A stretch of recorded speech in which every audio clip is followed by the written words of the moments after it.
Imagine you work at Google, you help build one of the most powerful business machines on the planet, and then one morning you get an email. It says 2025 was great, but the pace is about to get electric. The stakes are high, and we need everyone to be all in on AI. If you're not enjoying the speed, there's the door with a severance check. And yes, this is not a hypothetical scenario. This is happening as we speak. Google is offering voluntary exit packages to its employees in its global business organization in the US. As of now, this is not a mass firing, at least not officially. It's being called a voluntary exit program, which means you leave and we will pay you. That's what Google is saying. The memo was sent by Google's chief business officer. He made it clear that AI is the future, and those who are not aligned with that future can walk out. The buyout is aimed at certain roles, like solutions team, sales roles, and corporate development. But here's the interesting part. Customer-facing sales teams are not eligible. Why? Because Google says it does not want disruption. It does not want its revenue engine affected. So how much money are we talking about? Google has not disclosed the exact package this time, but last year, employees reportedly received a similar buyout. And what did that include? At least 14 weeks of pay plus 1 extra week for every full year of service. So if you have been in Google for 10 years, that's potentially 24 weeks of pay for you, which is not bad. But here's the real question. Why is Google doing this? Why is it offering buyouts instead of layoffs? Well, that's because buyouts are cleaner. They reduce legal risks. They avoid regulatory complications. There are fewer bad headlines, and it allows companies to trim quietly. Usually buyouts come before layoffs. If people don't accept the buyout package, that's when the harsher cuts may follow. Think of it as a polite knock before the bulldozer. And this is not just a Google headline. In 2025 alone, more than 54,000 layoffs in the US were reportedly attributed to AI. 54,000 layoffs. Amazon cut tens of thousands of jobs. HP signaled thousands more reductions. Duolingo said it would stop using contractors for work that AI can handle. And Salesforce's CEO openly said that AI agents have reduced his need for staff. So the message was simple. AI is replacing humans. But economists are raising eyebrows. A major research firm says only 6% of American jobs will be automated by 2030. 6%, not 60, not 30, just 6% jobs will be automated. So what's really happening here? Well, welcome to the world of AI washing. It's a new term floating around. It's when companies attribute layoffs to AI efficiency, even if the real reasons are different. Say a company overhired, or it has to cut costs, or shareholder expectations are not being met. They will have to lay off people. But blaming cost cutting is not cool. Blaming AI, that's futuristic. If you say we overhired and need to protect margins, investors get nervous. So instead, companies are saying we will be leaner because of AI innovation. It sounds better. So what is this shift at Google about? You see, for years, Google sold a dream. Free food, flexible hours, build cool stuff. That's what you did there. But now the message is different. Move fast, think AI, or move on. The AI race right now is a sprint, and Google cannot afford to look slow. Their buyout strategy could be AI washing or a structural reset. But it also hints at something bigger. The era of big tech comfort is over. We are entering the era of big tech survival. Baltimore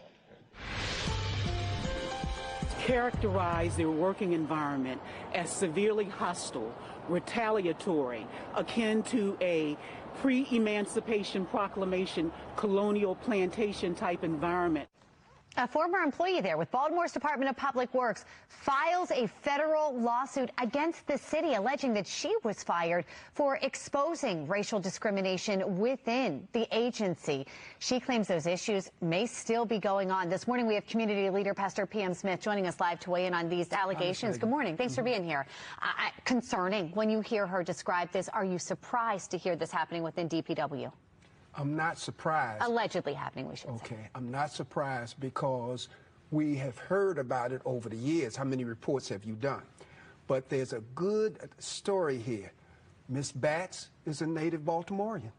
She's worked in this area across the country on the federal level. She decides to come back to Baltimore and do for the city what she's done for the country. And she was given, she was the first director of equity for Department of Public Works. That's right. She sees the conditions, she hears the complaints, she reads the report of Ms. Cummings, and she tries to stay within the system and report to her supervisor, and in 19 months, she's gone. What message does this send to watchdogs who are supposed to, not necessarily just be getting people in trouble, but holding people accountable to make the necessary changes? I mean, we're seeing what happened in this case and also what's been happening with redacted information for the IG's office. What is that sending to messages that's sending? You know what it is. If I am supposed to hold you accountable and I'm getting too close to the issues that disturb you, you cover up, right? Redaction. You have nothing to say, and you get other people to write reports that cover your butt. That's what this is. If you have nothing to conceal, open up. I think the concerning thing, too, is this is nothing new. We have been talking about this, that these watchdogs have kind of been, put to the side here. How does this change? It changes when we, as voters, stop putting the same people in the same office year after year after year. Just think about it. African-American city, African-American mayor, African-American city council, and you have an African-American executive who's suing them for violation of her civil rights? Come on. Can they change this themselves? Does it take them stepping down, or can they make a change here and fix maybe the possible wrongs that are being done? The only way change will come is the A word, accountability. That's what you're doing, and Mr. Theroux, he's going to file that lawsuit. She's going to prevail. My only tragedy is she'll get my money, taxpayer money, all right? The other thing is... The mayor and the city could do this as well. Well, they're not going to win. She's going to win. She went to EEOC. No, I mean writing this and saying, looking into those claims now and trying to make right by it. Look, this is the largest department in the city. They are essential workers. They purify our water. They clear our alleys. They deal with our waste. 95% of that agency is African Americans. This is a suit that an individual could file. This is a suit that whole department could, Mr. Theroux could file on the whole department. 95% of that department is African Americans. African American mayor, city council, essential workers, horrible conditions. Not only could an individual do that, Ms. Batts, but if that's done by that department, by the president of that union, she would prevail. And again, it's not that they don't know. It's not that they don't hear. They just don't care. And it begins with the person in the top, the young man, Mr. Scott. Well, there's a lot more eyes on it now. Pastor Smith, thank you for weighing in. We'll see what happens. Thank you. Well, the city of Little Rock today settled a racial discrimination lawsuit filed in 2021 by a group of Little Rock police officers. In a special meeting this afternoon, the board of directors approved that settlement for $450,000. The lawsuit alleged that then police chief Keith Humphrey treated white officers differently than their black colleagues and deprived them of desirable assignments. Humphrey retired from the department in 2022. The city settled 2 other lawsuits against Humphrey in 2024. Half of this settlement will be paid by the city, half will be paid by the Arkansas Municipal. Listen, just touching on some real issues right here tonight, that's all. That's all. I want y'all to observe the excellence here. BX providing the Sonics, my man, Minnesota. I'm letting the beat ride out because it's a part that I like when it come up, you know what I'm saying? I take this time to say what's up to my family. You hear that? You know what I'm saying? For sure. Just observe the excellence of that. That's many. Hey, back. Fall back. With the guitars. It's hip-hop music. It's good enough to speak for itself. And you got to do right by it. Minnesota. Ain't no black people in Minnesota. So today I'm going to focus on how a surge in immigration enforcement activity here in Minnesota is affecting the construction industry. We know that many immigrants work in the building trades. They roof houses, paint, frame up new construction, put up drywall, and more. But many immigrant workers aren't going to work right now out of fear of being detained or harassed. And this includes workers who have legal authorization to work in the country.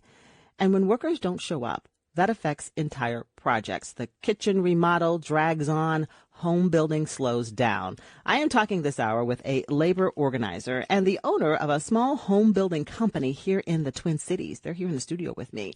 In the studio with me, I have Dave Remick. Dave is the owner and president of McDonald Construction. That is a custom home building company based in Burnsville with projects throughout the greater Twin Cities. Hi, Dave. Nice to meet you. Thank you for your time. Good morning. Hi. Next to him, we have Patricio Cambias. Patricio is here. He is the lead organizer with C.O.W.S, and that stands for Centro Trabajadores Unidas en la Lucha. And I'm not a Spanish speaker, but I tried my best there, Patricio. Your organization, C.O.W.S, as it's known, works to protect workers' rights and to improve working conditions for non-unionized workers here in the construction industry in the Twin Cities metro area. Good morning. Nice to meet you. Good morning. Thank you so much. Patricio. Patricio, describe what you are hearing and what you've seen when it comes to immigration enforcement agents showing up at construction sites across the Twin Cities and other parts of Minnesota. What's going on? Yeah.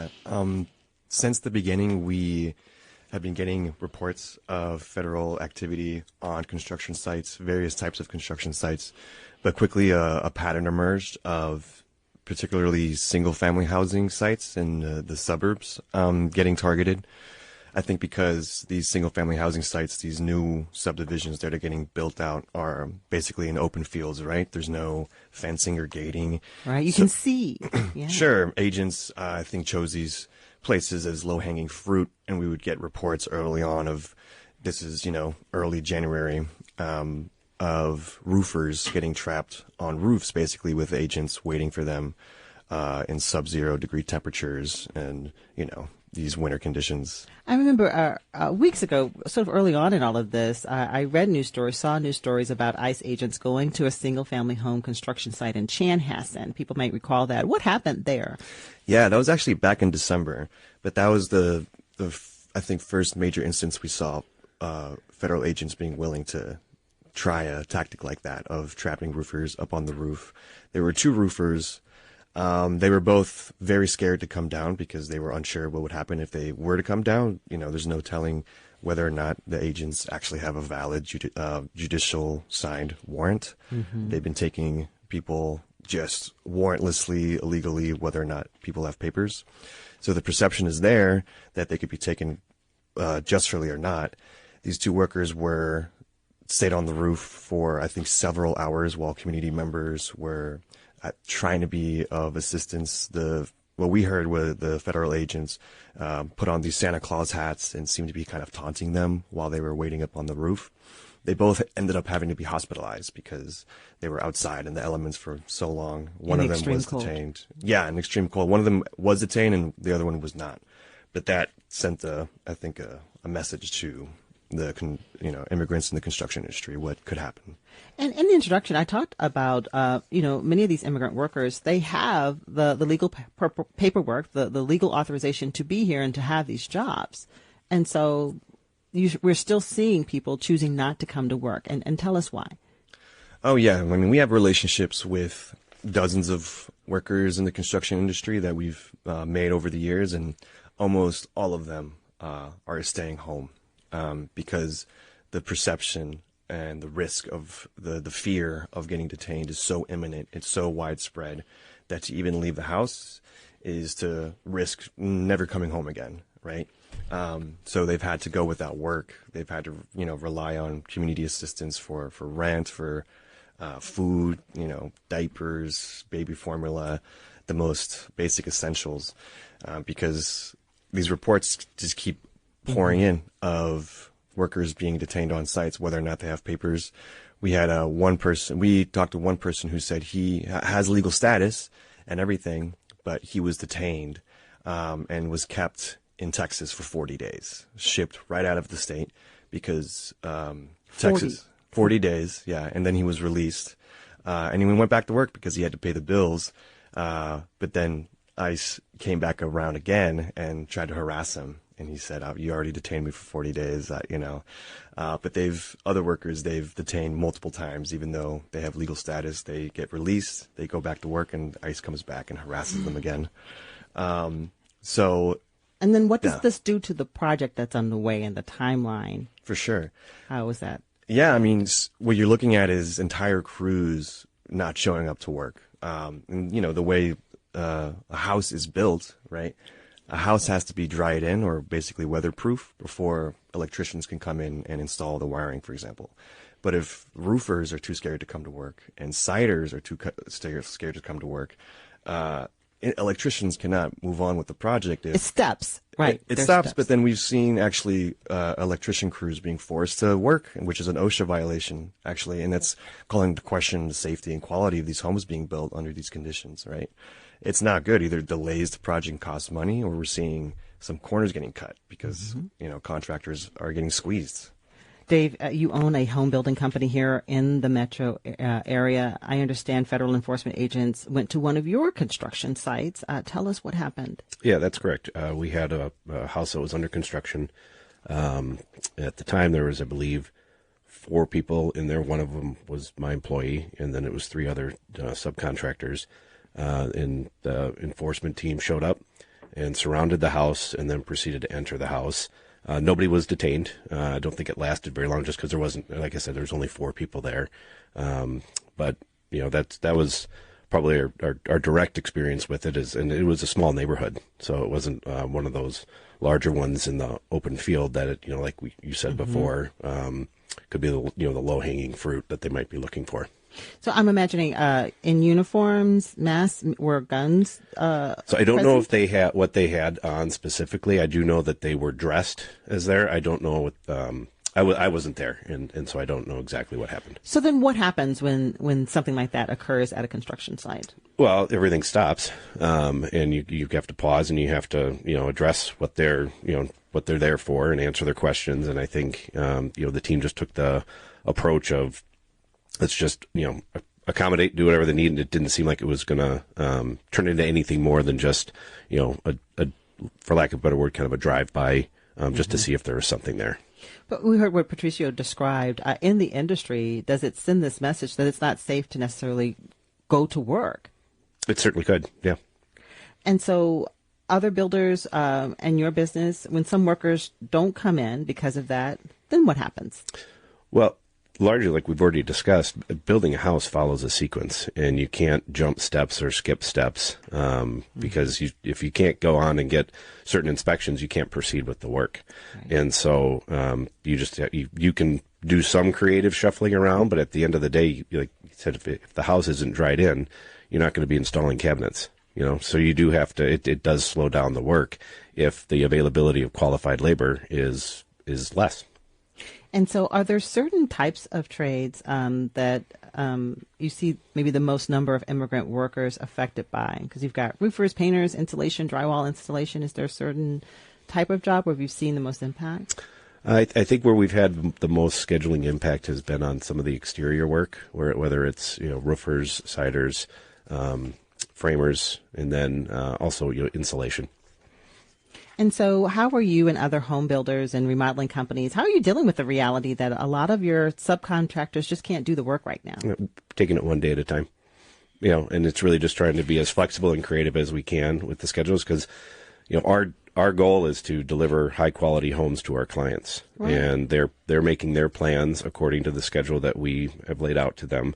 And so we're doing our best to keep to that schedule, but we're not going to sacrifice doing it the right way. And so some schedules are likely to slip depending on how long this goes on.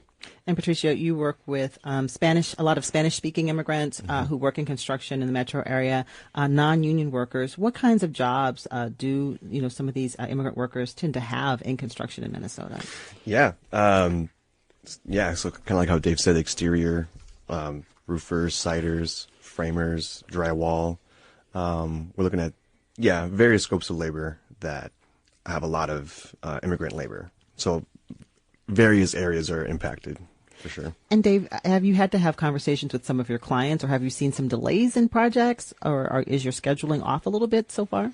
It's off a little bit, but we always expect that in the winter. And so, we build in a little bit of extra time within those schedules. And so far we've been able to largely, like I said, be creative and be flexible with how we're managing the situations, and have largely kept our schedules.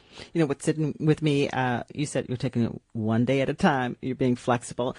Is it hard also not knowing when this will end? Oh, of course. Yeah. I mean, but this is just the uncertainty, right? And anytime you introduce uncertainty, whatever the business is, it's just, as Chris was saying, you don't have confidence in then your ability to potentially make decisions that have an impact beyond just today or this week. Right. You take more time to kind of suss through all that. Going to take some phone calls from listeners. Chris, anything you want to say before we bring our listeners into the conversation? Well, I think this is one of the things that has emerged from this, where, the whole discussion about the mass deportations was about, we're going to get the worst of the worst. We're going to have people who are really criminals. And the impact on the Twin Cities, the suburbs, and Minnesota has been on working people, on people, and many of whom have, all their papers, but these are people who are working, they're providing into our community, they're raising their families, and I think that's one of the reasons why the impact has been so negative and so powerful in our community. We're talking about how the construction industry in Minnesota has been affected by Operation Metro Surge. Some workers fear being detained, even if they are here in the U.S. legally. They're choosing not to go to work, and it's having an impact on construction and remodeling projects and families. Another phone call, this one from New Hope. This is Callie on the line. Callie, what are you seeing as we talk about the construction industry? Hi, I am the wife of a construction worker. He works in windows. And he's been racially profiled by ICE twice now, once at work and once on the way to work while he was getting gasoline. A month ago, he was racially profiled at work. He does windows. He was on the 4th floor of a house in Corcoran, so again, an area where there's more rural, not a lot of people. And they bypassed everybody that was on his team that was not brown, found him on the 4th floor, approached him, asked him about his whether or not he was a resident here, whether or not he had paperwork. He is carrying his green card now, partially from my advice, telling him to. So they did allow him to go to his car to get that. But then he also witnessed from another team, another company, a few houses down, some roofers who were approached by ICE as well, and who did take 2 people from that team. So again, we're losing construction workers there. And Callie, do you and your husband, do you have kids? We do have 2 kids, and they're terrified, that dad might not come home someday because they are taking people, even if they're documented and have their papers with them. And your husband's continuing to go to work even though he's had this encounter? Yes, and he was just stopped again last Tuesday at a gas station right by our house and boxed in by 4 to 5 different ICE vehicles, approached violently with intentions to take him, but he was able to show his green card. And the clerk at the gas station came out, guns blazing, so to speak, not actually having guns, yelling at them and harassing them until they did leave. That's twice in a month that he's been stopped. That's Callie and New Hope. Patricio, I'm hearing this. I feel like my blood pressure is going up. I mean, it's hard to imagine, like, each time you leave your home, just having this fear of what could happen to you. Yeah, and what she's describing, unfortunately, is very familiar. We've had conversations with many people who've basically said the same thing, where they're not going by the book, they're not respecting people's rights. They are literally profiling people racially. And if they look, quote unquote, immigrant to them or not American, quote unquote, they're liable to harass people, and often very aggressively so. So people, they have to make a very difficult choice right now. It's either go outside to work so we can feed our families or stay home and wait this out. And Dave, how have you heard people describe trying to make this decision? Like, do I go and make this risk, or do I stay home and know that, I'll be home, but I'm losing wages? I mean, people are struggling to pay their bills. Right. So we've had people who've asked if they could come to the site at different times and inquire about what the setup is around it. And so, like I said before, we're just trying to be there, help them do their job. What can you do? You can help people with, with their hours. I mean, what can you do as long as we owner of a work company? within the time frame that we're allowed by the cities, which is typically 7 to 7. Obviously, construction typically starts a lot earlier in the day and finishes earlier in the day. So if they want to do that and move their hours around or stagger, we're certainly accommodating. So that's what you mean when you say you're trying to be flexible. Yes. Because you understand. All right. Well, back to the phone lines in St. Paul. This is Anna. Hi, Anna. What did you want to share with us? Hi, Angela. I just wanted to talk a little bit about wage theft. I'm a current researcher for LIUNA, the laborers union, and I formerly worked for the Minnesota Attorney General's office as well as the Minnesota Department of Labor and Industry. I regularly work with non-union workers, helping them to report wage theft. Just because as a union, we don't want, those folks undercutting the work our contractors are doing. But anyway, what I expect is that there will be more wage theft in construction just because contractors know the current situation and that workers are very vulnerable. And I expect workers in construction to also report less on when they experience wage theft, just because there's... Anna, can you just take a moment and tell me exactly what you mean when you're talking about wage theft within the construction industry? What type of working conditions, or what are you talking about when you say that within construction? Sure. So wage theft, examples of it is not paying people overtime, not paying people their last paycheck, not paying the minimum, not paying the minimum wage. I see. So those are just some examples of it pretty quickly. So you're saying that you're seeing a lot of workers hesitant to report any bad circumstances.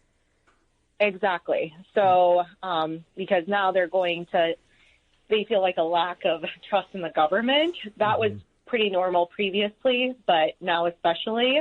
And then because a lot of workers either aren't going to work or are experiencing this wage theft, they're going to be more focused on how do I get food on the table quickest. And that may not always be reporting wage theft experiences, just because it takes a while. It sometimes takes months to see your money come finally to your pocket after you've reported. And so I expect that to worsen. Thank you, Anna. And Patricia, you can speak on this. What are you hearing about how fear is affecting workers? And if you're seeing fewer, people report problems that they're having, like wage theft or other workplace violations. Yeah, absolutely. What Anna said is totally accurate. In general, immigrant labor in the construction industry are treated like more vulnerable, more exploitable workers on the bottom of the hierarchy of the industry. And yeah, when there's this Operation Metro Surge happening and trust in government institutions is at an all-time low and there's fear to even interact with any one official, it just creates that it makes it that much easier for these kinds of exploitative situations to take place, where if I report wage theft, not only could I possibly experience retaliation in the form of like my job, but maybe they might call ICE on me, right? Yeah. And Dave, can you speak on that about just the fear or just the working conditions, and how do you handle creating a trustworthy relationship with your workers? Well, it is just all about relationships, and I haven't experienced any of what the caller or what Pat referenced, because our goal is, we want to build a high-quality house, and the workers that do that are the main reason that happens. So it's really trying to create a safe environment, but also where, expectations are shared at the outset and everybody follows through, including us doing what we said we're going to do. And can I just say one quickly? The framing from the federal government about this Operation Metro Surge is about, quote unquote, trying to make Minnesota safe again or whatever, right? But when workers are in these positions where they don't want to report potential rights violations. You see things happening like labor trafficking and even human trafficking that take place in the darkest corners of this industry when workers don't want to come forth. So if anything, it's going to increase, lawlessness in the industry. Coworker. Now he's charged with attempted homicide. Waukesha County reporter Brett Lemoyne is live with an update on the victim's condition tonight. Brett? And prosecutors say it happened here in this Mukwonago parking lot. In fact, both the victim and defendant worked just across the street here. Prosecutors say 38-year-old Lenard Hale was behind the wheel. Investigators say Hale was an employee at Aptar in Mukwonago, but was fired on Monday afternoon. Managers at the company told police Hale was let go due to, quote, poor work performance and stealing company time. Hale went out to his white Audi in the parking lot, and roughly 45 minutes after he was fired, police say Hale drove across the street to the Dollar General. An Aptar employee had just walked over there to get a snack. Investigators say there's surveillance video that shows Hale, quote, driving slowly behind that worker before rapidly accelerating and swerving to hit him. Police say the victim went up onto Hale's hood and roof, leaving the man with a serious brain injury. Investigation is ongoing, but by all accounts, victim A was just working a regular day. He was on a break. He was getting a snack at the Dollar General, and he's not been communicative since this happened. He's still in critical condition at Freighter.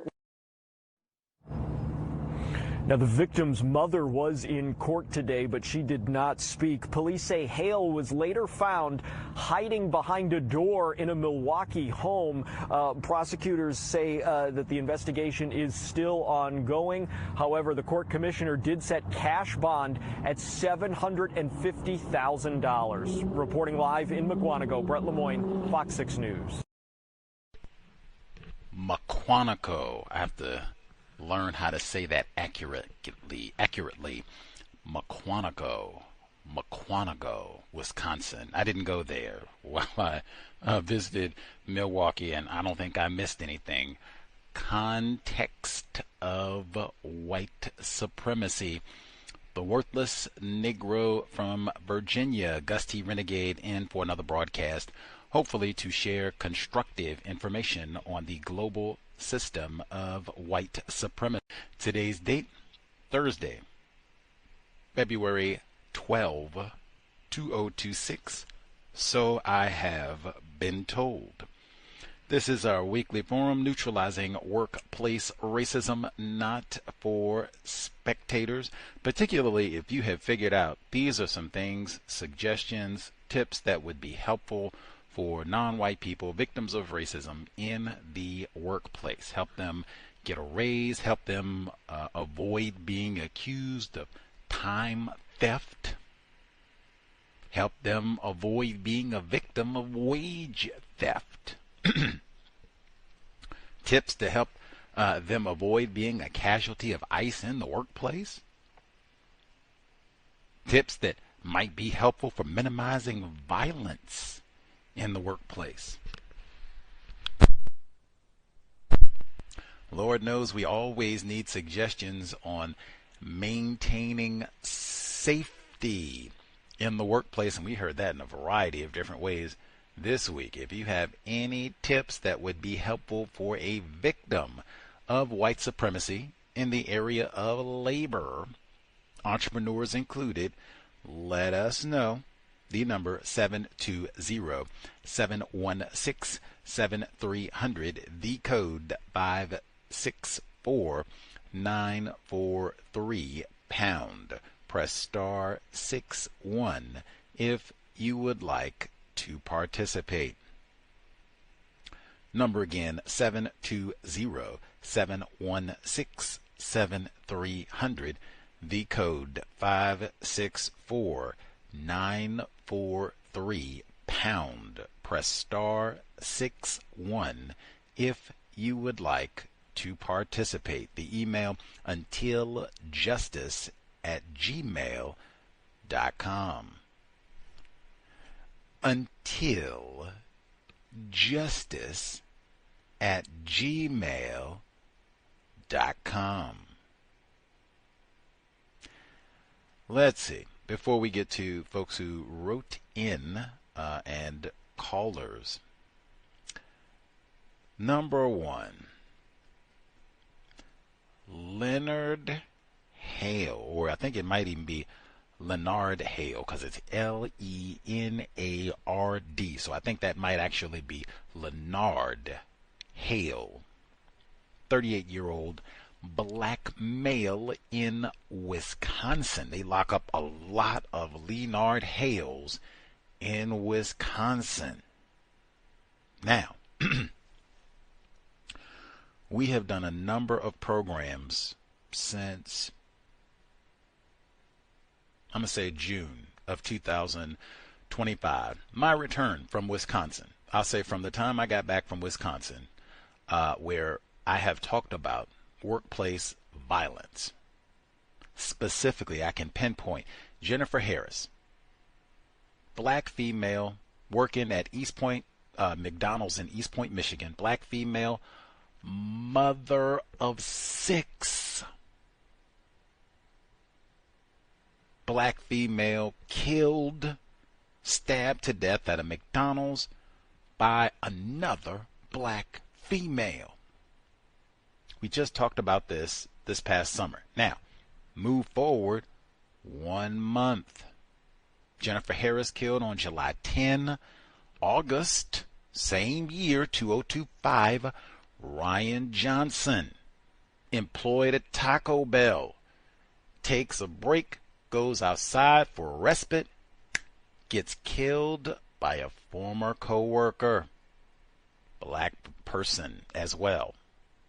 It's 2 different black people, 2 different, this is in Ohio, Ryan Johnson at the Taco Bell, and then Jennifer Harris, she was at the McDonald's in Michigan. But within 2 months, you have 2 different black people, both working at fast food establishments, where they are killed by a black coworker. I saw Lenard, and even from that time forward, because I said then, I emphasized, I said, man, there are other cases where a black person, if we're talking about labor, things in the workplace, there are cases where a black person has got upset because they were fired and they engaged in some sort of violence, counter-violence in the workplace, and they targeted and or harmed white people. That has happened, for sure. The incident up in Connecticut, where there was a black male, he was working at a brewing company, and he ended up being fired, and he shot and killed 8 people, and then allegedly, we are told, took his own life. Pamela Evans Harris and I did programs about that. Many people, Dr. Welsing, we talked about that as well, but he even made a call talking about racism and the impact.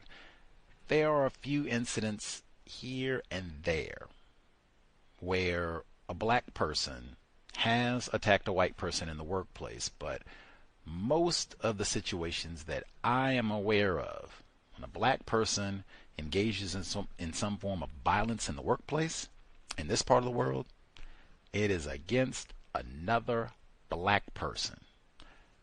I saw the report of Lenard Hale, and in fact, I'm going to start at the end of the story. They said when Mr. Hale, 38-year-old privileged black male, when he was detained, he was hiding at his grandmother's.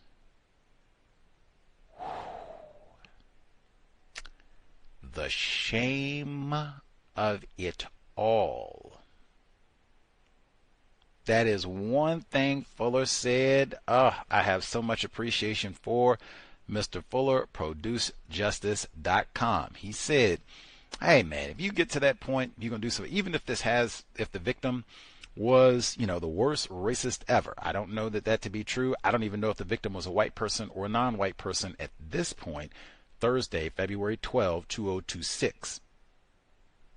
Even if the victim was the worst racist in the state of Wisconsin, you do not go run them down in the street and then go hide under your grandmother's porch? Like, what? And Fuller talked about that exactly. Like, oh my God. Like, he has seen this over and over again. Like, oh no, you're not going to go rob the liquor store and then go hide in grandma's closet. Like, nope. None of that. You stand by your work.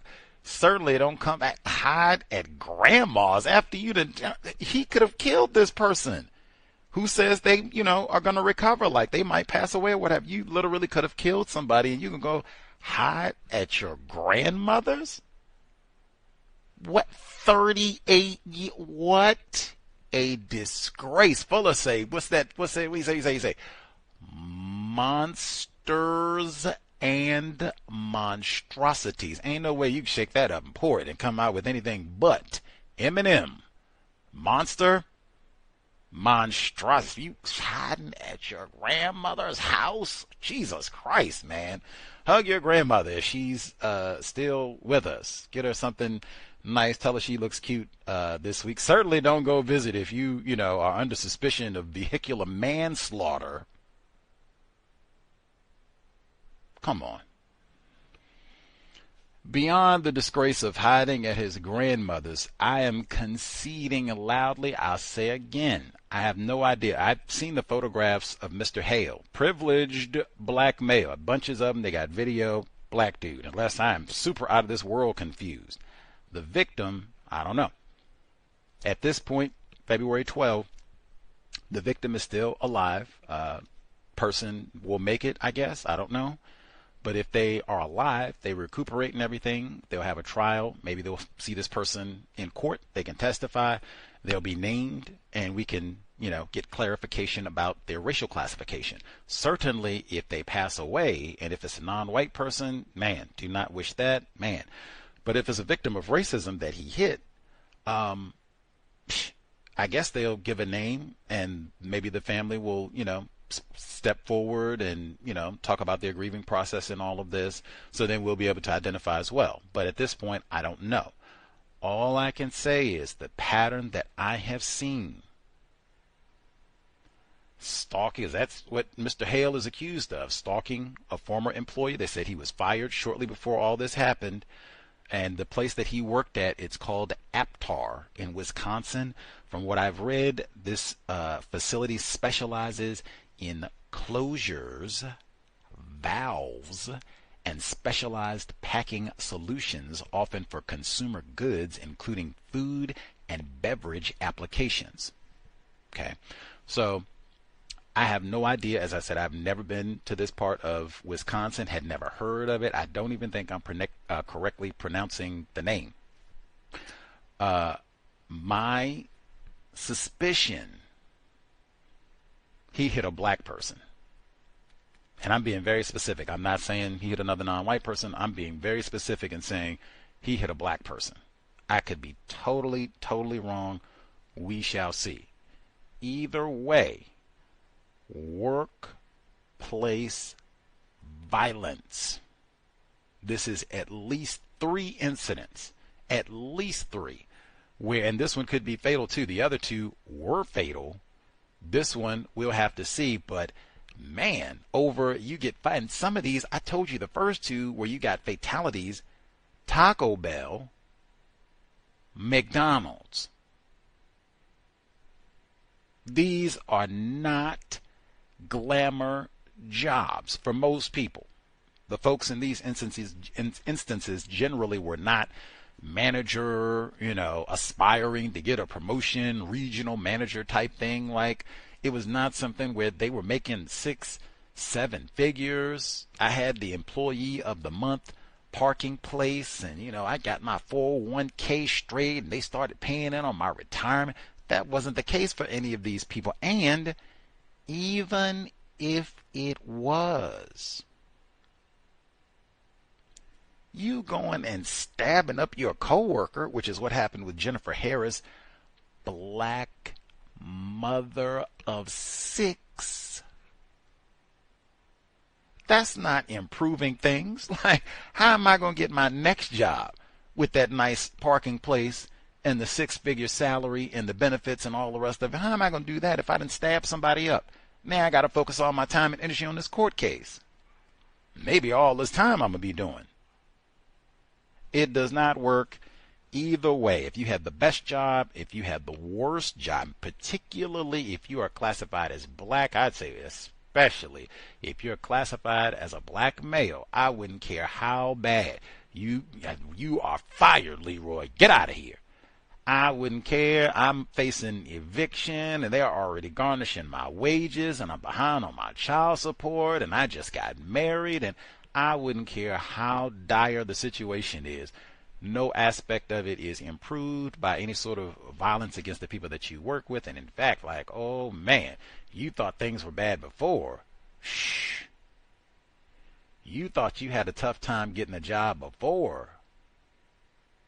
Shh. It does not work anyway. And the thing I have said for years, the whole time we've been doing Neutralizing Workplace Racism, and even before, if you don't get anything from this segment, number one, composure. Now I know that's way easier said than done. Somebody saying you got fired. If you got a pregnant attempted wife at home, or you are pregnant and got a worthless Leroy at home, either way around, the violence aspect does not work. And I'm just noting the pattern, like, really, it cannot be. We are especially likely to get rowdy and go up somebody's head if they are dark. I can't even say that it's, the pretend black people that weren't born here. I don't think that's what happened with Jennifer Harris. I don't think that's what happened with Ryan Johnson. We have to see with Lenard Hale. We'll have to get all the particulars, but I don't think that's what it was. That doesn't really help the situation either, but all I could say is workplace violence, for one, if you are the one being fired, none of the violence helps. Let's go plot, plan, strategize what to do next. Going up somebody's head there does not work. And in general, violence in the workplace, it does not work. I remember there was a black female, because we were talking about, situations where a black person resorts to violence in the workplace. And I said, I remember one situation, but this doesn't count, I don't think, because this black female was attacked first. This was during the middle of the COVID-19 pandemic, and she had Lysol and was spraying her work area with the Lysol. What an imbecile. Sanitizing the workstation. Anyway, so she's spraying her area down, and some random race soldier suspect comes into the area. He's like, oh my God, you idiot. What are you doing? You're spraying that Lysol every day. Oh my God, y'all here believing these conspiracies. Da, da, da. And she shoves the black female, pushes her like, I can't believe you spraying all this stuff in here. And so the black female bops her over the head with the Lysol can and runs out of the office. They end up charging the black female with some sort of assault or what have you, and she was sentenced to do like 6 months in greater confinement over all that. We talked about that case on workplace racism. We said, hey, non-violent in the workplace. Like I talk about that. If somebody, is being loud and rowdy, you want the camera, and that's nothing. The cameras are going to be there, other people's cell phones, security cameras, all that, probably more than that too, but you want the cameras to show I was not the aggressor. I was the victim, really, and I was trying to flee. I was trying to get my phone out so I could call the police and flee and or fall and cradle. That's what I was trying to do. That's what it's going to show me doing. Not no, I grabbed a chair and bopped them upside down. Who are you talking to? And you don't call me. None of that. None of that. None of that.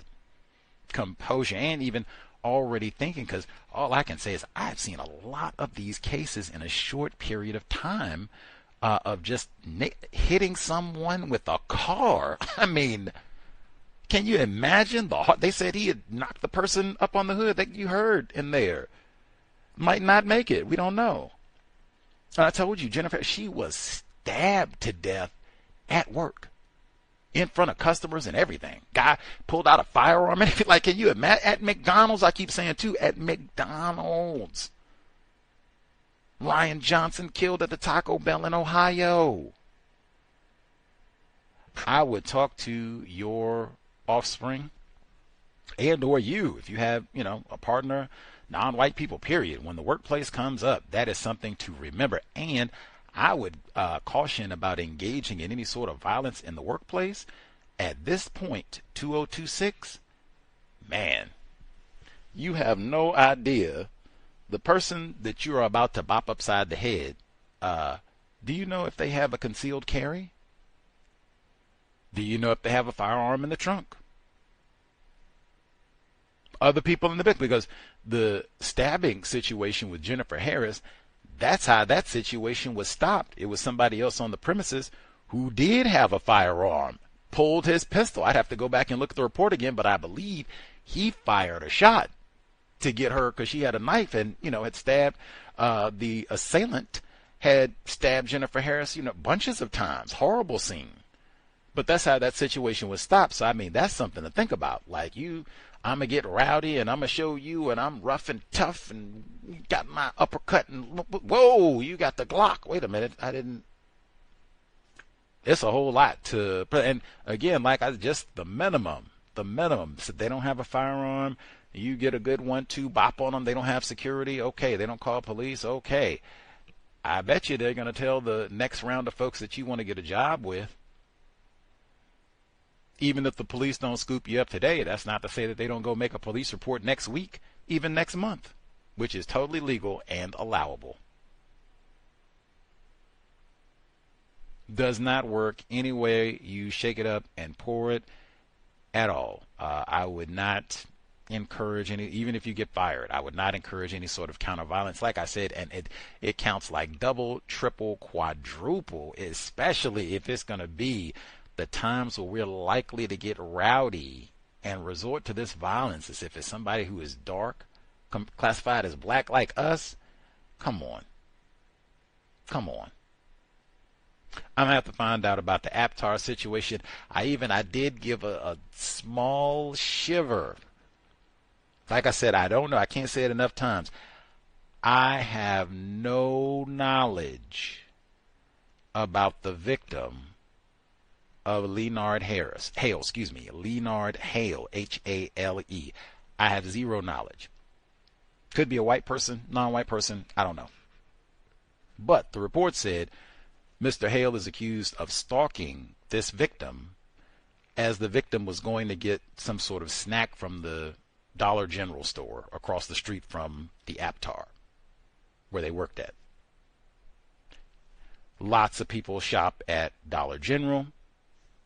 It's been my experience, racists often warehouse, allow non-white people to reside in areas where we don't get the good Whole Foods and the Berkeley Bowl and Sprouts and all the good fresh veggies. So we get all our meals from the Dollar General. Like I said, it easily could have been a white employee. Hey, I've got a quick break. I'm going to run across the street and grab, a snack, something to eat real quick, something cheap on my break. I only got 5 minutes. It's right there. Easily could have been the case. I will be looking for the updates. Like I said, if it's a non-white person, prayers to that person and their family. Hopefully they will get a full, speedy, complete recovery, and then they can go prosecute this person to the fullest extent of the law. But I would be very mindful, maybe talk to HR if you are a manager or someone who has to terminate employment. Wow, I have no idea. Could be stress about the economy and Doge and artificial intelligence, lots of things, but at least that is my general assessment. It seems to be substantially more dangerous. Seems like there might even be more cases of workplace violence. Be alert to the gift of fear.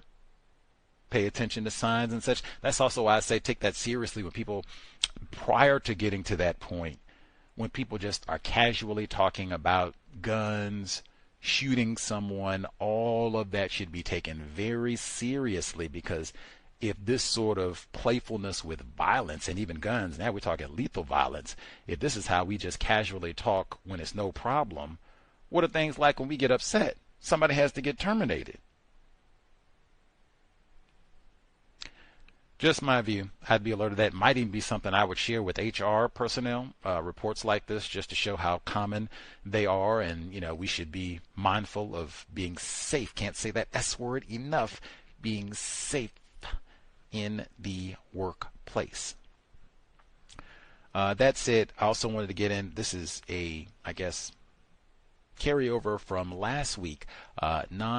Clemson grad dialed in, and he was telling us lots of different experiences from his work situation. And specifically, he mentioned he attempted to go and get another certification. He's racked up so many, and he didn't pass it the first time through, so he went, got his new study guides and all that, getting ready to take it again. And just, man, that is one.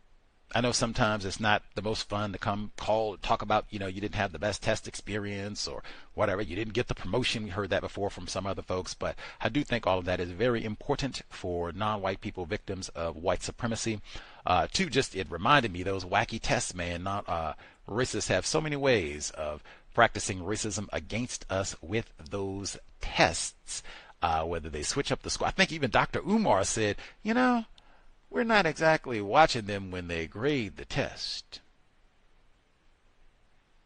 Anyway, but they have so many different ways of practicing racism against us. But I do think it is super important having some perseverance. I think a big part of white supremacy racism is to kind of wear us down, so we don't have that perseverance to, hey, I'm going to try again. I'm going to go and do some more studying and figuring out, what I didn't get and which ones I missed or where my deficiencies were, and see if I can strengthen those this time around. And when is the exam? Okay, I'm going to get that to really wear us down so that we will not do that. So bravo, dare I say, black self-respect in having that perseverance and continuing.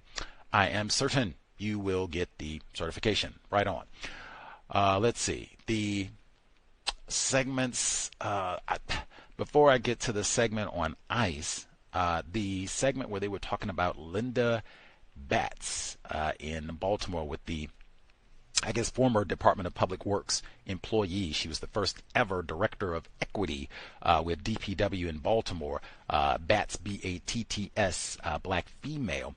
And she's supposed to be, and she gave such a, it was a full descriptor. She said the place is like a pre-Emancipation Proclamation colonial era plantation. Wow.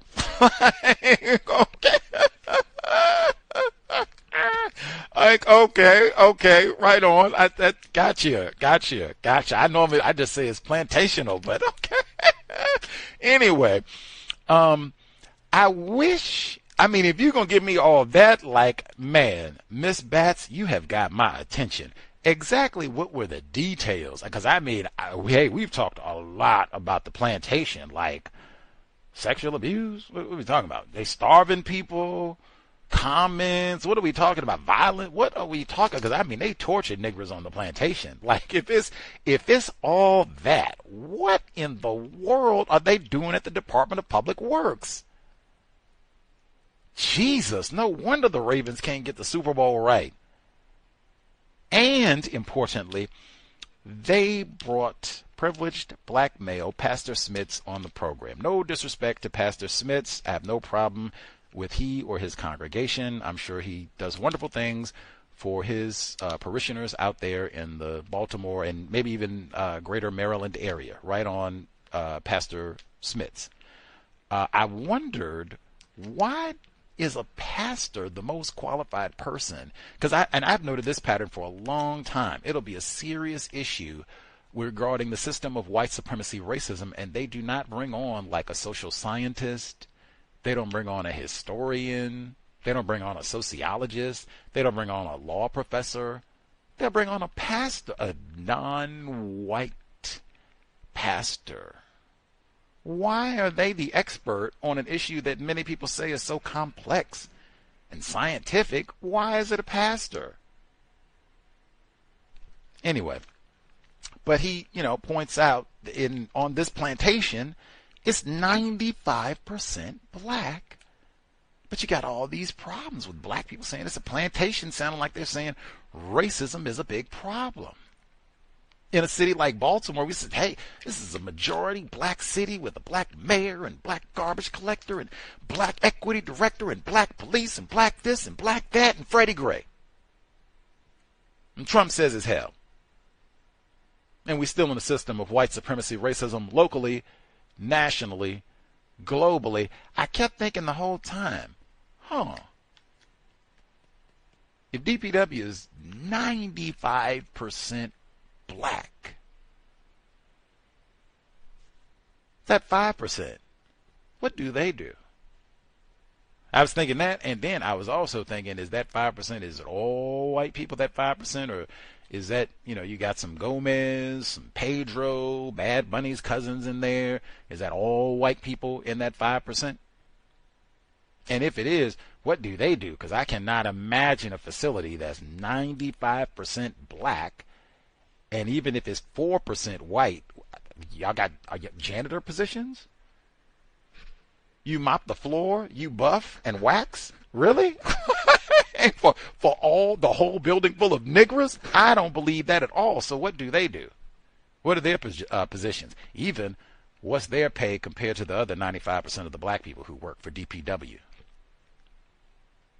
Is that part of the plantation that Miss Batts is? Because that's why I said it wasn't enough detail. I guess all this is pending, so we'll have to see. But man, anyway, but that right there, just because you work with a whole lot of black people, do not think for a minute you are going to have a grand old work situation. It's not going to be like the plantation. We are the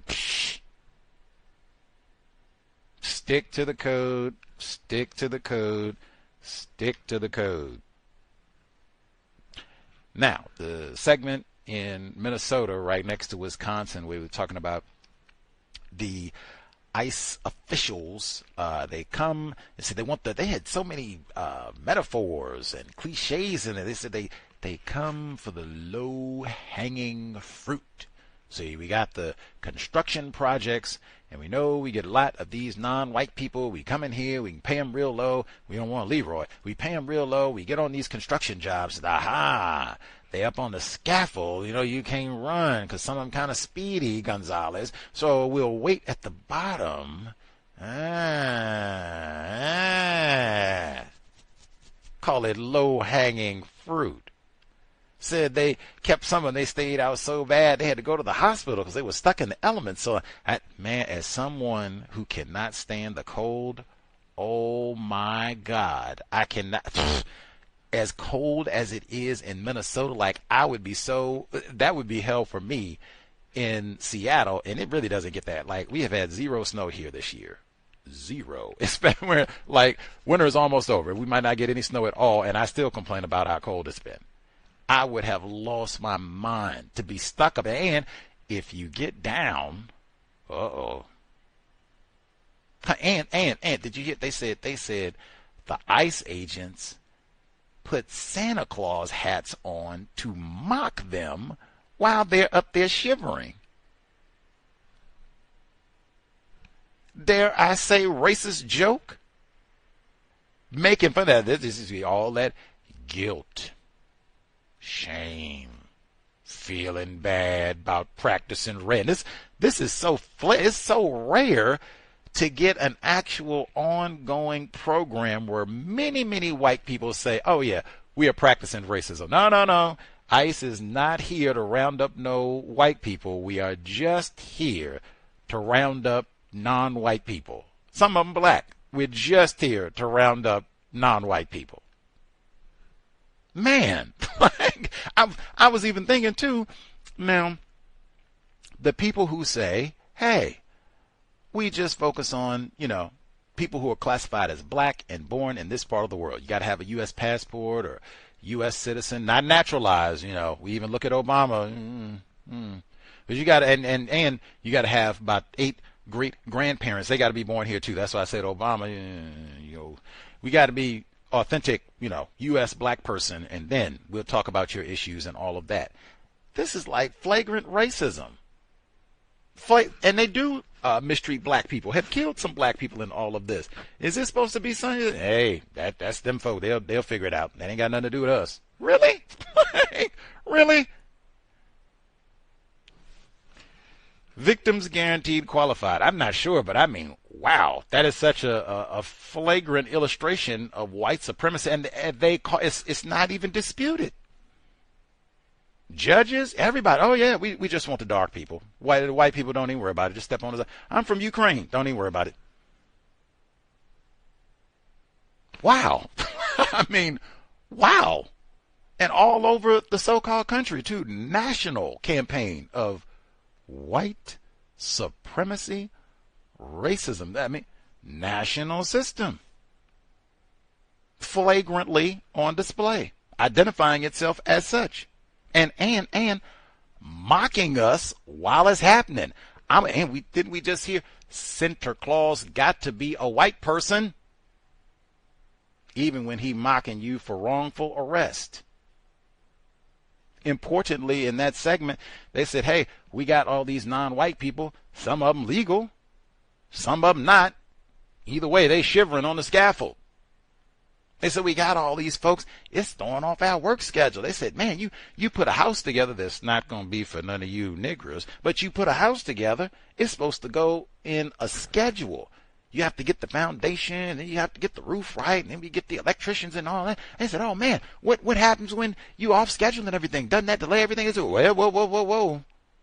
Angela Davis, that's the host at Wisconsin Public. Oh, that's Minnesota. Sorry, Minnesota Public Radio. They said, whoa, Angela Davis. Not the, radical Marxist-Leninist. They said Jim Jones' crony. They said the construction, we can't really slow it down because we got dates and budgets and all that. So we cut corners. I said they had all those cliches and metaphor. Like, dude, what? They said, actually, instead of the cliches and all, they got precise. They said, actually, that is an OSHA violation and a safety hazard. That's why I said, like, for some of us, the black self-respect in the workplace will be, wait a second, ma'am, sir, we've got a potential safety issue here. That's going to be the black self-respect speaking up to identify a safety hazard that could potentially be a problem for you personally, other non-white people on the job, anybody in the work area. That and the resistance to, shut up, Leroy, you don't know what you're talking about. Shut up, Lakeisha, you don't know what you're talking about. That's not a problem. We've done it that way before. Nobody ever got killed. Let's go. Didn't even say nobody got hurt. Nobody got killed. Did anybody lose a foot? Shut up, Leroy, let's go. Didn't answer that question even, see. That might be, this is unsafe, and it is a violation, and you're not even following your own policy and procedure, and that is so common that they can sit here and blame it on all these old scaredy cat non-white people if they want to, scaredy victims of racism. Please. You can tell them, we got delays, man. Trump done messed it up. ICE done messed it up. Got these Gestapo Nazi enforcers running around here smacking non-white people in the head, not even doing it in a just manner. And it's messing up the construction. We can't cut the corners now. They even said, man, are these structures going to be sound once they're built? One never knows, do one. What? Even, in fact, they said the electricians, because it's supposed to go in stages, we can't get these non-white scaredy cats to do the roof, so we cut the corners, we get the electricians, come in and do the electricity even though the roofing getting in. Is that safe for them? One never knows. Come on. Gus T said, hey, we talking about pre-Emancipation Proclamation plantations and all. Hey, the plantation is not safe. As Miss Linda Batts told us, we are still on the plantation. It is still unsafe. That might even be another one. You have offspring and such. Be very mindful about safety in the workplace. Even I'm ignorant about construction. I can barely spell the word. I'm ignorant about electricity. Can barely spell the word. I know enough. Wait a minute. You want me to do the electrical wiring? The roofing isn't done yet? Doesn't that sound like it might be hazardous if we do the electrical wiring and it start raining? Oh, Lord. Come on. Safety first, man. Keep that in your brain computer at all times because, man, they is people classified as white. They will frequently structure things in the workplace so that the people who are at the bottom, people who are going to be the catch the brunt, if it's any safety damage or hazard, anything like that, it's going to be the people at the last hired, first fired. You will be the ones who will first feel, whoa, we got some safety problems here. Wow, Leroy ain't going to be coming in no more, look like. Man, we need to get that fixed. That is widespread in the workplace, especially if you are not white. Apparently, especially undiagnosed. They said that, oh my goodness. They said, they even had the female, I don't know if she was white or not, but she was calling in, making it flagrant, saying that her partner was not white and that they skip all the white people on this job and they just, where are the dark people? Where are the dark people? Get out of here, Ukrainians. We just want the dark people. Heard that before as well. We talked about that with France last year. But they had the second, or I can't say white female, but they had the second female caller dial in. And she said, she was talking about the vulnerability, wage theft. That one I thought was so important because she said you get people who are vulnerable. Even if you are legal, got all my proper paperwork, white people have certified me as being legitimate and valid to be here, employed, not doing nothing illegal or wrong in my activities. They say even them, if you're dark, get in there. So, okay, you get these people where they're fearful. They're going to have us trapped up on the scaffold and come and mock us, so we have to stand out in the cold for 5 hours and freeze to death in Minnesota winter. You get these people all afraid. Ooh, they're going to call ICE on them. Ooh. Now, if it's an irregularity with your wages,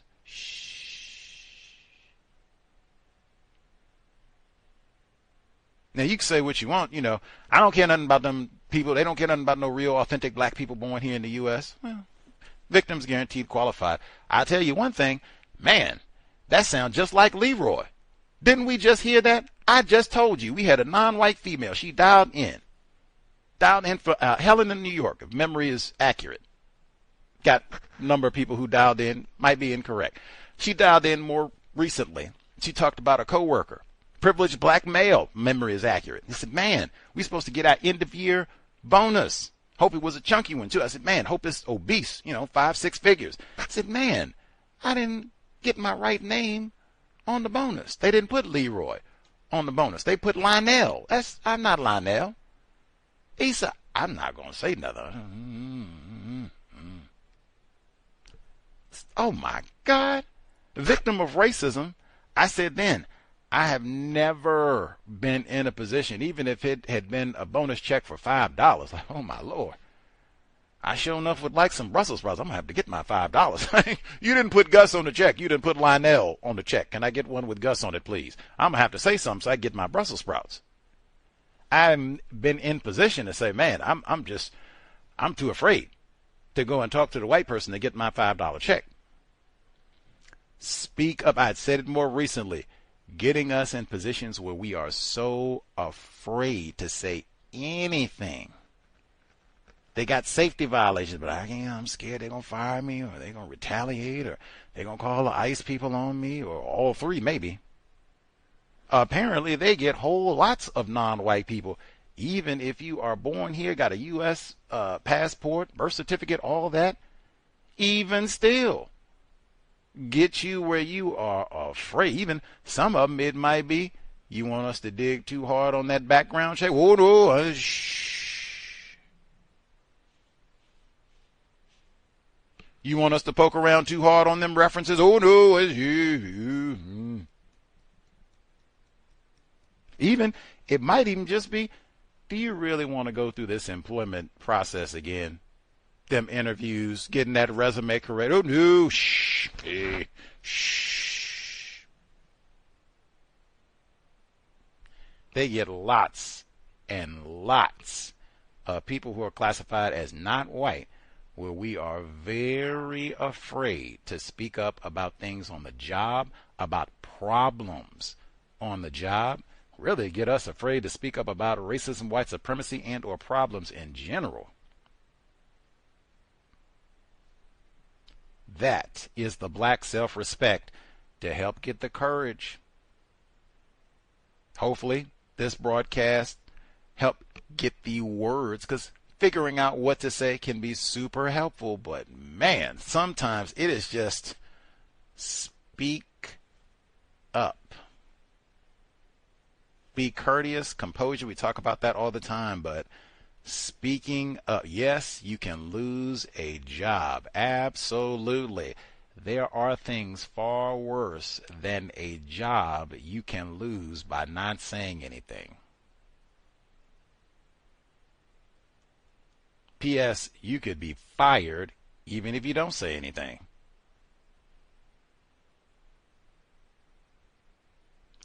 Safety first, safety first, safety first, and speak up. Speak up about your safety. Speak up about wage theft.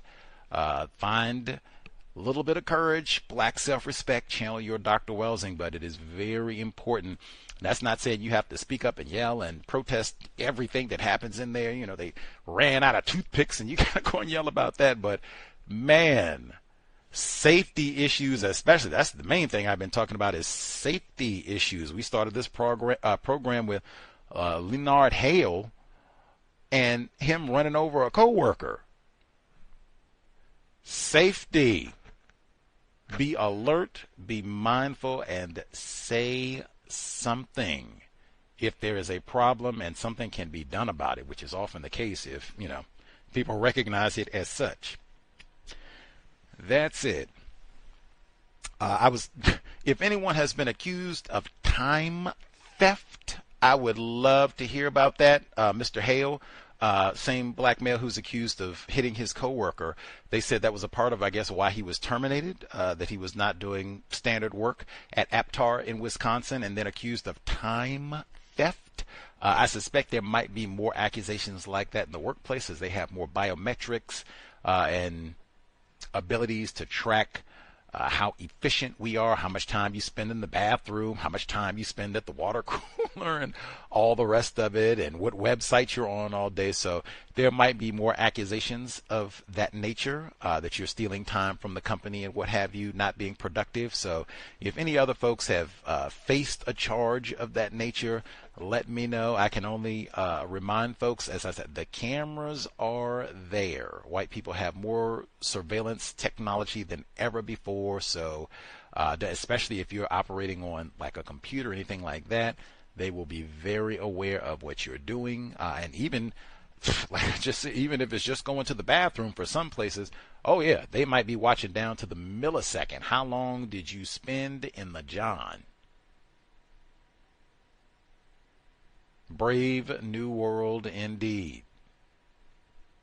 The number 720-716-7300. The code 564-943 pound. Press star 61 if you would like to participate. The email untiljustice@gmail.com.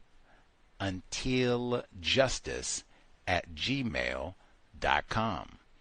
I'll nab our email and then see if other folks have commentary to share, thoughts. Black History Month, I totally forgot Black History Month. If folks have encountered any of the tackiness, remarks, said something upstart to you, a white person, really anybody, but man, if somebody white had anything to say about so-called Black History Month, let us know. We still got another 2 weeks plus to go. So be alert. I wouldn't have any kente cloth or anything like that, pictures of Malcolm X, anything in my desk or work area to acknowledge the month, but I certainly would be on high guard for tackiness and a bucket of KFC to mysteriously wind up in my work area before we get to March. Let's see, email number 1. Let's see. Hi, Gus and Cal's audience. Right-wing Ashley is training to be a lawyer, and her tuition fee is paid for by the company. We are encouraged to develop our skills. Allegedly, right-wing Ashley works the same amount of hours but works flexibly, so allow 1 day a week study time, which is a mix of in-person classes, personal study time, and online sessions. I had my weekly catch-up with Tristan. I had sent him my write-up of the meeting where right-wing Ashley claimed I dismissed and demeaned her the day before, but he claimed not to have read it. Liar. He asked how my relationship is with right-wing Ashley and also if I had responded to her email. Clearly, he already knew the answer. I was honest and told him that I was not sure that I should, but that I had put in place a weekly project team meetings to ensure there is structure in place to support her and Amina. I told him I don't think it's wise to meet with right-wing Ashley in a one-to-one setting, giving her continued accusations. Facts, even Mr. Fuller talked about that, having a third-party witness who that is all they are there to do. They are not there to take sides. They're not there to cheer you on or anything like that, or like make a judgment, like sit and listen to everything. And this is none of that. All they are there to do is take notes. Some of this, I mean, I guess you could say it's obsolete because they have recording and such, but hey, you could even have them. You are in charge of the recording, and you are our lifetime witness just in case something happens. The recording gets corrupted or whatever the case. We have a lifetime person who was there. I heard all of this. I witnessed all of this. And they can tell body language and things of that nature that a reporting might not capture. Like, you know, if you're being accused of, well, this person came from me and they were belligerent and nasty and she batted her eyebrows at me. And we got a lifetime person to sit and look at all of this. Did she breathe at you hard? Did she roll her eyes at you? And all this other stuff. Have a live witness there just to observe. And, okay, this is what I saw. Nope. Excellent. Let's see. Tristan said he completely understands my reluctance. Liar. He agreed that regular team meetings should bring about positive change and that maybe I respond to right-wing Ashley letting her know it's never my intention to make anyone feel demeaned. I agreed to reply to her email just to avoid any further conflict. I was annoyed and knew there was no way on earth that I would say anything that even remotely suggested I was acknowledging wrongdoing on my part. I reminded him that right-wing Ashley's behavior in the meeting was problematic and that I had to address her deliberately misinforming the lawyers about projects and withholding information from project updates. All of that counts as lying master deceivers, especially that deliberately withholding information that is so strategic and important. That is one of the key ways that white people practice racism on a regular and effective basis, deliberately omitting key bits of information. Even if you need an illustration from the workplace, Michael Swango comes in and poisons the sandwiches, and Sam, I'm just sitting here watching old Swango do all of this. I see everybody come in and grab sandwiches, and I don't say nothing. That right there. Deliberately omitting key information. Oh, hey, guys, Mike done touched them up. You might not want to buy the... Yeah. Let's see.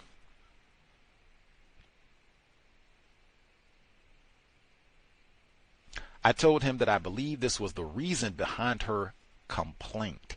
He attempted to gloss over her behavior, which including pretending he hadn't read my write-up of the meeting. Earlier that day, Amina had praised my leadership and handling of the complaint. She said that the meetings we had really helped her understanding.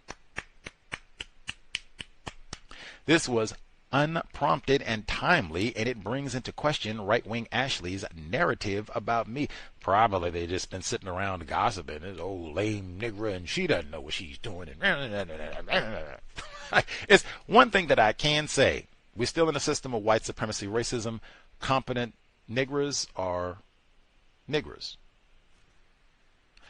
I have found many people appreciate clarity, especially if things are confusing, unless they intend for them to be confusing. Then those people will despise clarity, and you'll frequently see that dynamic with racists because we had a mission of causing confusion, and you're coming in here and getting it. Hey, 1 + 1 is 2. Hey, calm down. Hey, shut up. We wanted 1 + 1 to be, 50 and all this. So we keep everybody just mad and anxious and confused, and they don't. Only people who generally are about racism and injustice, they are the only ones who, hey, we love it. Everybody's this is great. We just got a whole melee here. This is you get people that are serious, even sometimes racist, that are serious and they really want to get a problem solved, and you come in and bring some clarity. Hey, 2 + 2 is 4. Woo! Oh my, it can just be so refreshing. Oh my God, she was running around talking about 2 + 2 is 60, and all, we got into shouting and yelling, and then, oh my gosh, I feel so much better. This is right. 2 + 2 is 4. We got it now. I think we're gonna make some headway on this thing. Hey, many people, once you start getting that confusion out of there, hey, we having a good day now. Always on board with eliminating the confusion. Sounds like getting the witness, and brilliant. Neutralize some of the lies. Continuing. Let's see. Tristan said that some people, right-wing Ashley, may need a different approach and that others may require a metaphorical hand around the shoulder. What? I don't even know what that means. So hey, we got Jeff Epstein. Hey, let's keep the hands to the self. Let's keep the hands to the self. I reminded him of the undermining behavior and the impact it's having on our work and the time we've been wasting. I didn't push it too strongly as it wasn't a confrontational or tense meeting, but I know those white people want me to bow down to that white girl, and it's not happening. I did reply to her email with the help of my daughter, as I couldn't do this one by myself. A reminder of right-wing Ashley's complaint from right-wing Ashley to me. Hi, I wanted to follow up on an interaction and our meeting with legal. When I was asking legal a question, you said that we wouldn't spend time on it. This happened before I had finished speaking and without explanation in front of colleagues. I found this dismissive, particularly as the question related to a potential Freedom of Information request from the company, which I felt was relevant given the complaint, the nature of the application, and the potential risks around the FOI. I think this led to me feeling a little undermined and confused about my role, and it made me hesitant about contributing or raising issues, even when they fall within my responsibilities. I generally feel quite confident, even with my neurodiversity, with the work, and believe I'm in a good place with my knowledge. Are you serious? But this situation has left me questioning that and unsure about what's expected of me going forward. I wanted to raise this so it's clear how it landed for me and to get clarity on expectations going forward. Her response. Hi, right-wing Ashley. Sorry for the little delay in coming back on this. I wanted to talk it through with Tristan first, as it's a priority to make sure that no one that I support and oversee feels dismissed or undermined. I'm pleased you felt comfortable to share how you are feeling with me, at least as I'm conscious you had some concerns before. I'm keen that both you and Amina always have clarity and feel support. My hope is that the regular team meetings that are now in place for our team will ensure you both have clarity and, at all times, alongside consistent structure and support. Even though the flow of the meeting went a bit differently from my perspective, I'm still happy to talk through the FOIA risk you identified, that we are not under the same time pressure. Now that we are not under the same time pressure, please let me know what your concerns are regarding the FOIA. Let's keep the dialogue open. In the meantime, I've reached out to Isabel to talk things through, and I'll come back to you when she follows up. We have our first team meeting tomorrow where we can run through how to improve our process, and I'm looking forward to hearing your ideas. Love it. No, I think that is super professional. I don't think any reasonable person could read that and think, oh, that was nasty. You came for her. You didn't, listen to her concerns, or I think any reasonable person would say, oh, okay, that's very professional. You have an outline plan to move forward. You're supposed to be meeting in person, it seems, for this meeting very soon, where you can iron out details as she stated. We'll figure out this will be the process moving forward, and then we'll have our regular team meetings so we can address any concerns. If you feel you're not being heard, you can tell me directly. We'll have a third person there just to make sure. Bravo. Now, I'm sure, because like I said, my experience, the racists, we love the confusion. They just love it. I'm making it. I'm the one not doing what I'm supposed to do and lying and all the rest of it. Oh, man. You're trying to make it more difficult for me to lie. Oh, man.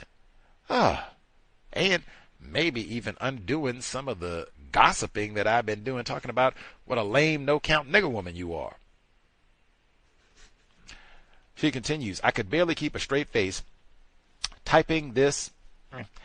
It's nice, nasty, pays her accusations dust, lets her know that I'm not frightened of her threats, so much so that I've let her manager and mine know that she's complained and we're discussing her. She doesn't like exposure to people that she values. That FOIA risk she identified is to do with whatever wrongdoing that she's done and wants to hide. I'm hoping she puts her concerns in writing. She isn't happy that I put the team meetings in place. See, that's what I thought. See, hey, I like confusion, I can go and say something over here and sneak an email over here, and then we meet when you're not even at work. See, they put the meeting on a day when she's already taken the day off, and I can just come and make up all kinds of, whoa, you messing all that up now. We don't want clarity. What you doing? Hey. Race soldiers are about deception. Anytime you can do things using correct terms, getting meetings and having a witness present for meetings, and then having a recording where you can, now we won't have all these charges that she was rude and she cursed me out and threatened to smack me. Like, what? When? Who said that? Like, what? Come on, man. Once you start eroding abilities to do all of those abilities to practice racism, maybe her neurodiversity will kick in, and man, I got to stay home and rest, get my brain right. She says she isn't happy that I put the meetings in place. She asked me to move the first meetings as she had to extend her planned leave. So yesterday was due to be the first one. She offered to find a new time, which on the surface seems really helpful. This was the same day that she had extended the invite for the monthly meetings with the lawyers, scheduling them half an hour before the team meetings. I ignored her offer. She followed up the following day, and I ignored her a second time. She returned from leave yesterday, which was also when the first team meeting was scheduled to happen. She took sick leave. Boy, the neurodiversity is about to kick into high. Oh, my cerebellum about to fall out. Let's see.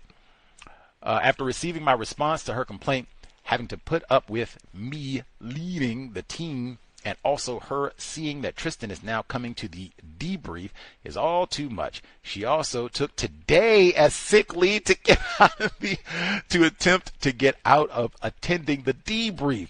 I moved the meeting to a day when she's in the office, as there's no way she's getting out of it. That's what you're supposed to do. And just even pause, because she had told us about that before, where it's not like she played hooky, like she lives in Seattle and I'm a lie and make up some excuse so I can go to the Seahawks parade and all that. None of that. She had way in advance approved time off. They could have easily looked at the calendar and been like, oh man, our favorite nigger gal, she's not going to be here. Wait a minute. We're going to do it on Wednesday. Let's see. She'll be back Monday. Let's do it on Monday. That way she'll be here. She is leading, but she'll be here. Let's do it on Monday. They could have did that. No. What day is the nigger woman not going to be here? Thursday? Let's do it Thursday. and then you get all this confusion like, wait a minute. Y'all knew I wasn't going to be here. The professional and correct thing to do, oh, she's out. Her neurodiversity is acting up again. Well, let's move the meeting. Yeah, she needs. We don't just want to repeat all this. Let's just go ahead and move. We'll do it on Monday. That way we can do it one time and everybody's on the same page. Professional. And then you're gonna try it. Oh, I can't. Yeah, I'm just. She gonna call out again on Monday. And in fact, really, I would point that out. If this just, we reschedule and then she goes out sick again, we have to keep rescheduling and reschedule. Like, what is really going on here? Especially if it's seeming something suspicious. Like, what is going on? Anyway, bravo with the note. I think super professional. Like I said, I think any reasonable person, white or non-white, there's no problem with that at all. You've laid out, as they say, a road map for how we will address these concerns moving forward. Everything is in professional, courteous workplace tone.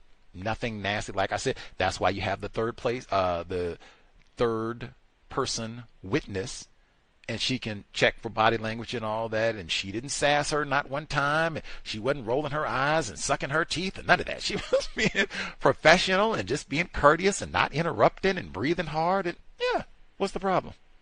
Getting work done. Really trying to stop wasting all of this time and energy from some lazy racist heifer. Get it together, man. And we got bunches of them, because she said we had the other white dude on the team, Fred. He had the project for 2 years and sat around, twiddled his thumbs, watched television, and all that. And he didn't even tell us, it was some things I got behind on, and I had a few days or a month where I had to take off and just never got caught back up to speed, but I'll be more than happy. He could have did all. He didn't even do that. He just passed it off, and they'll figure it out. Yeah, it's no problem. All these trifling white people, and you got to work around all that, and then wasting time claiming to be neurodiverse. Come on. The email again, untiljustice@gmail.com. untiljustice@gmail.com. The number 720-716-7300. The code 564-943#. Press star 61 if you would like to participate. Give folks 5 or so, see if they have commentary, observations, if anyone has been harassed for Black History Month. Have the ICE people come to your job to harass? Like, I've not heard. I don't think I have. If folks hear the archives or what have you, drop an email. Have the ICE people actually come to your job to harass people? And we want to see identification, check on the dark people here and all that. Has anyone seen that live time in their workspace? Like, I would be curious to know, especially if they actually did arrest some people, they actually nabbed up some non-white people or detained them or anything of that nature. Let me know. The email, untiljustice@gmail.com. I would be very curious about that. If folks had any thoughts, observations as it relates to all of that in the workplace. We should be here Friday, normal time, 8 p.m. Eastern, 5 p.m. Pacific. We are wrapping it all up. Shar Adams, Black-owned The Revolutionary Life of the Black Bookstore. Has been a fascinating book. I've learned a lot. I guess that's kind of workplace racism too, for black entrepreneurs. Once again, if you so-called go into business for yourself, you will not end your problems with workplace on the job. Not even close. In fact, depending on the type of establishment that you open up, might get way where you mess around and say, I'm going to open up a bookstore and we're going to sell a whole lot of books against racism, white supremacy. Oh, man. You'd have been better off staying at the McDonald's maybe. But we will wrap up Shar Adams, not in a cosmic assignment sense, but in the sense of you would have probably had less trouble with the police if you had stayed at the chicken nugget factory as opposed to trying to sell the books. Anywho, we'll be here tomorrow, 8 p.m. Eastern, 5 p.m. Pacific. Shar Adams, Black-owned, The Revolutionary Life of the Black Bookstore. Saturday, compensatory call-in, 8 p.m. Eastern, 5 p.m. Pacific. We'll wrap or go over what has transpired over the last 7 days, news, information, what has gone down on the plantation. That's normal time, 8 p.m. Eastern, 5 p.m. Pacific, and then we'll get to it. I don't think we have I have to double check the calendar because I don't think it's Sunday. So we might have a day off Sunday and we'll start fresh with the new week on Monday. But Friday, book club, Saturday, compensatory call in, same time, 8 p.m. Eastern, 5 p.m. Pacific, as we move through February 2026. That's it. Invest if you think the C.O.W.S is constructive. Hit the blog racism-notes.blogspot.com. racism-notes.blogspot.com, especially if we have folks who, if you are not terrorized in the workplace, you don't have any problems, non-white people and white people are courteous and professional to you at all times and value your contributions to the workplace, man, let us know how you did it, and then certainly you can invest because you should be well compensated for all that you bring to the organization. Hit the blog racism-notes.blogspot.com. You will see the review for Primate, the film that just came out about President Obama terrorizing a white family in Hawaii. President Trump was tweeting about all of this last week, but just got that written over the weekend, so you can hit the blog racism-notes.blogspot.com and look to the left. You'll see the brand new post, and then invest if you think it is constructive. You can also, you'll see the link for the wish list at Amazon. It is listed under Gus T. Renegade. Much obliged for all of the investors who have nabbed an item or three over the 17 years that we have been on the air. Hopefully we have been worthy of your time and energy. Let's see. Folks are spectating or have thoughts, commentary to share in addition to ICE for folks if they hear the archives drop a line. If Black History Month, if they're doing like the celebrations or any of that, like I said, folks making those snide remarks, we've had a number of those over the years as well, drop a line. That's when I would want to not be stunned. This sort of thing happens all the time. We should not be surprised and you done caught me off guard and I'm mad, and none of that. Standard operating procedure. I told you, they said the ICE officials in Minnesota, they had the Santa Claus hats on, taunting non-white workers out in the cold, having fun terrorizing non-white people. So, let's see. Double check, make sure I did not miss the... Oh, wait a minute. The one I want to make sure I did not miss with Mr. Lenard. I guess that too, if anybody gets information about the victim in that case, like I said, I have no idea This just happened this week with Mr. Ed. It just happened yesterday. So this is all very recent with that situation. I hope this was not a victim of white supremacy who the person could have been killed, or at minimum seriously injured. I hope that was not the case.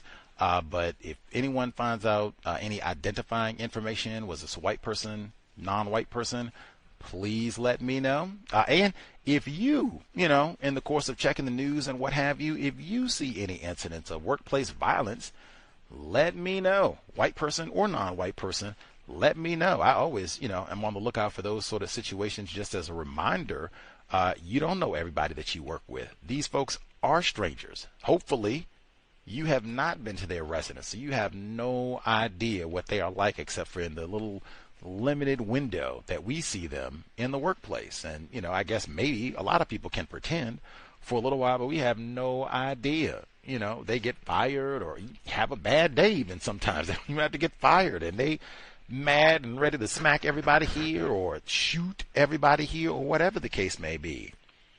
Take that sort of thing seriously. And I would say, especially for this case, if you find out it was a white person, you can let me know. I'll make sure to come on. And this does not fit the pattern.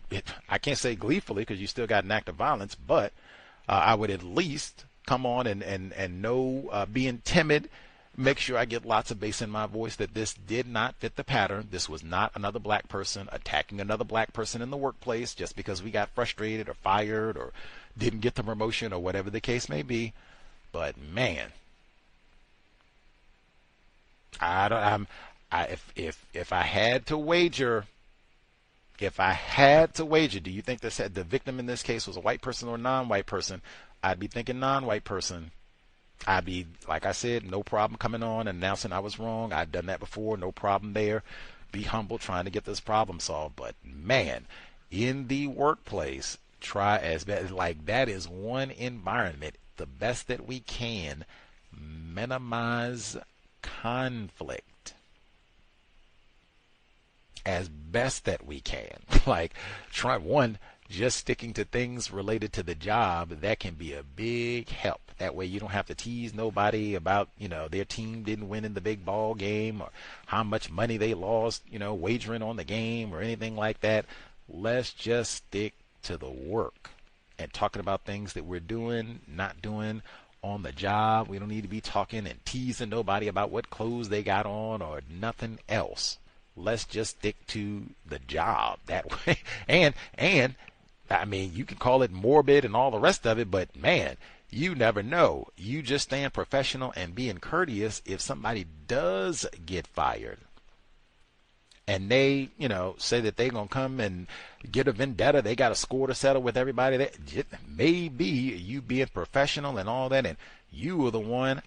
I didn't participate in all the gossip, 10 stops. I didn't participate in all the name calling, also in the 10 stops. I didn't do all of that. I was professional. I spoke to this person. That's something I say all the time. The people that you work with, you speak.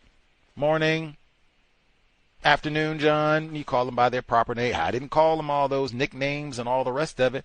That might be enough. They come back with a vendetta. They're not looking for you. Oh, man, Leroy, he was always courteous. He spoke to me. He called me by the correct name. It certainly wasn't Leroy's fault that I didn't get my job, At minimum, keeping it professional and courteous, trying to keep down conflict with everyone. That's something I talk about all the time. And especially in this environment, if people are under more stress and feeling like they are more combustible, might have more of a reason to come to work and be angry, man, that's even more of a reason. I'm going to do everything I can to not be deliberately upsetting or antagonizing people that I work with. I don't want anybody here to feel like, oh man, he doesn't like me, always coming in and calling me names and ribbons. None of that. Like, they're going to say, Gus T, he quiet. He just over there working and everything, and he just always about big. He didn't come in and say nothing about the Super Bowl and tell us about the Super Bowl party. None of that. He just over there working in the corner and speaks to everybody and kind and all that. He didn't come to none of the birthday party. That's what you wanted to be. You wouldn't even know it. If he didn't come in, you wouldn't even notice. Quiet, gets work done. Perfect. That's the way that you want it to be. Not no loudest person in the room and got to be joking everybody and making you the butt of it. None of that. None of that. None of that. Keep it professional. Keep it courteous. Call people by their correct name. And like I said, Gavin DeBecker, anything sounds like somebody, they are firearms, anything violent, even I'd really say hunting magazines and things like that, unless you work on a job where you all sell, these subscriptions, or if you all sell hunting rifles or something like that. If that's not the case, if you have a normal business, oh yeah, then that specifically is in Gavin DeBecker, like bringing firearms or firearm paraphernalia into the workplace, because that's just not appropriate at all. And what I said before, man, if this is what we're talking about when everything is fun and games and we all get along, what is it like when somebody gets upset? We were already talking about firearms in the good time. It's like, man. Any hoodles. I cannot say it enough. Safety, man. Safety. All of that. It is inherently unsafe on the plantation. In the workplace, be alert, courteous, alert. For all types of things, I guess, apparently. ICE, the racism, the racist jokes, the Santa hat, all of the above. Even if you work with 95% individuals classified as black, even then, man, it's probably going to be real plantational. And man, Fuller talked about, especially with non-white people, we're supposed to be minimizing conflict. So for sure, minimizing conflict. If I work with 95% people classified as black, professional, codified. I'm not name calling anybody. And the same thing, I'm not talking about no sports and all that stuff. Talking about the job. Talking about the job. My suggestions, tidbits, hopefully we can solve a few problems in 2026 without creating new problems.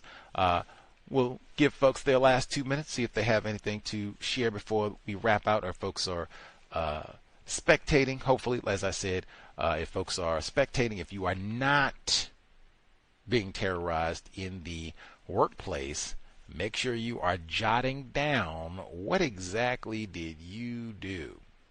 Policy and procedure related. Did you figure out things to say, things to not say? Is the industry that you went into? What exactly, in terms of things to help us so that we don't have to be harassed and accused of all these things wrongfully, chased by ICE and all the rest? Hook us up. We would like to emulate a little bit and see if we can get that sort of comfy workplace environment. We will be here on Friday, 8 p.m. Eastern, 5 p.m. Pacific, and then we'll be here on Saturday, same time, 8 p.m. Eastern, 5 p.m. Pacific, wrapping up Shar Adams' book tomorrow, which, as I said, also Workplace Racism, last 2 chapters of the text, and we are out. That said, hopefully worthy of folks' Thursday evening.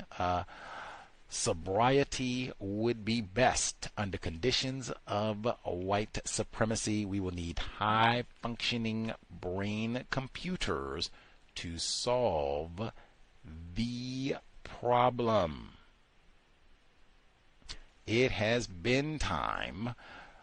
Creator, we ask, remind us, no gossiping, especially in the workplace. Really, for the workplace, that should be easy because we have so many things. I'm trying to get this promotion. What does the gossip have to do with me getting a promotion? Creator, we ask that you remind us, stop saying, not all white people are racist. In the workplace and beyond, we ask that you remind us, stop name-calling people classified as black. It is Black History Month. Like, hey, at minimum, right, for Black History Month, I'm not going to name call black people. It is Black History. That's the minimum. No name calling black people for Black History Month. It has been time. Replace white supremacy with justice. immediately. Context of White Supremacy signing out. Thanks all for tuning in. Nigga, you so brainwashed. I'm a victim, brother. No problem. You're a victim. Hey, I'm a victim of 400 years of conditioning. Shut up. The man has programmed my conditioning. Even my conditioning has been conditioned.